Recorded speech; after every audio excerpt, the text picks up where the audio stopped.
ഏശയ്യ 32-ാം അധ്യായം. നീതിയുടെ രാജാവ്. ഒരു രാജാവ് ധർമ്മനിഷ്ഠയോടെ ഭരണം നടത്തും. പ്രഭുക്കന്മാർ നീതിയോടെ ഭരിക്കും. അവർ കാറ്റിൽ നിന്ന് ഒളിക്കാനുള്ള സങ്കേതം പോലെയും കൊടുങ്കാറ്റിൽ നിന്ന് രക്ഷപ്പെടാനുള്ള അഭയസ്ഥാനം പോലെയും ആയിരിക്കും.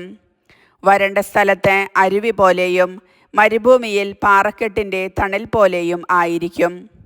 കാണുന്നവൻ കണ്ണു ചിമ്മുകയില്ല, കേൾക്കുന്നവൻ ചെവിയോർത്തു നിൽക്കും. അവിവേകികൾ ശരിയായി വിധിക്കും. വിക്കന്മാരുടെ നാവ് തടവില്ലാതെ വ്യക്തമായി സംസാരിക്കും. ഭോഷൻ ഇനിമേൽ ഉത്തമനായി കരുതപ്പെടുകയില്ല. വഞ്ചകനെ ബഹുമാന്യനെന്ന് വിളിക്കുകയില്ല. വിഡ്ഢി ഭോഷത്വം സംസാരിക്കുന്നു. അധർമ്മം പ്രവർത്തിക്കുന്നതിനും കർത്താവിനെ ദുഷിച്ച് സംസാരിക്കുന്നതിനും വിശക്കുന്നവനെ പട്ടിണിയിടുന്നതിനും ദാഹിക്കുന്നവന് ജലം നിഷേധിക്കുന്നതിനും അവൻ്റെ മനസ്സ് ദുഷ്ടമായി നനയ്ക്കുന്നു.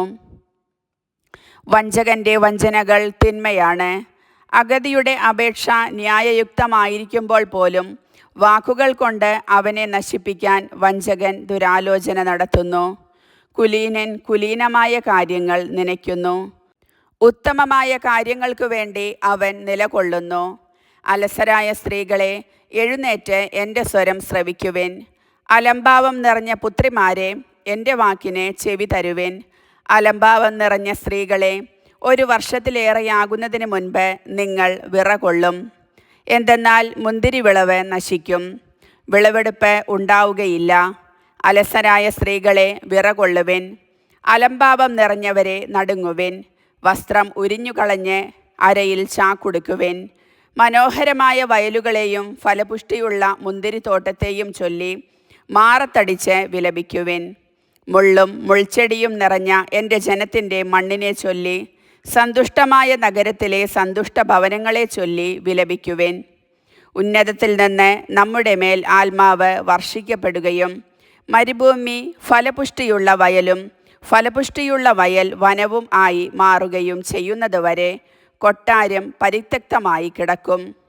ജനസാന്ദ്രതയുള്ള നഗരം വിജനമാകും.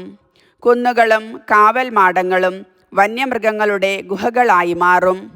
അവ കാട്ടുകഴുതകളുടെ സന്തോഷവും ആടുകളുടെ മേച്ചിൽപ്പുറവും ആകും. അപ്പോൾ മരുഭൂമിയിൽ നീതി വസിക്കും. ഫലപുഷ്ടിയുള്ള വയലിൽ ധർമ്മനിഷ്ഠ കുടികൊള്ളും. നീതിയുടെ ഫലം സമാധാനമായിരിക്കും. നീതിയുടെ പരിണിത ഫലം പ്രശാന്തതയും എന്നേക്കുമുള്ള പ്രത്യാശയും ആയിരിക്കും. എൻ്റെ ജനം സമാധാനപൂർണമായ വസതിയിൽ പാർക്കും. സുരക്ഷിതമായ ഭവനങ്ങളിലും പ്രശാന്തമായ വിശ്രമ സങ്കേതങ്ങളിലും തന്നെ. വനം നിശേഷം നശിക്കുകയും നഗരം നിലം പതിക്കുകയും ചെയ്യും. ജലാശയങ്ങൾക്കരികെ വിതയ്ക്കുകയും കാളകളെയും കഴുതകളെയും സ്വതന്ത്രമായി അഴിച്ചുവിടുകയും ചെയ്യുന്നവർക്ക് ഭാഗ്യം. കർത്താവിൻ്റെ വചനം.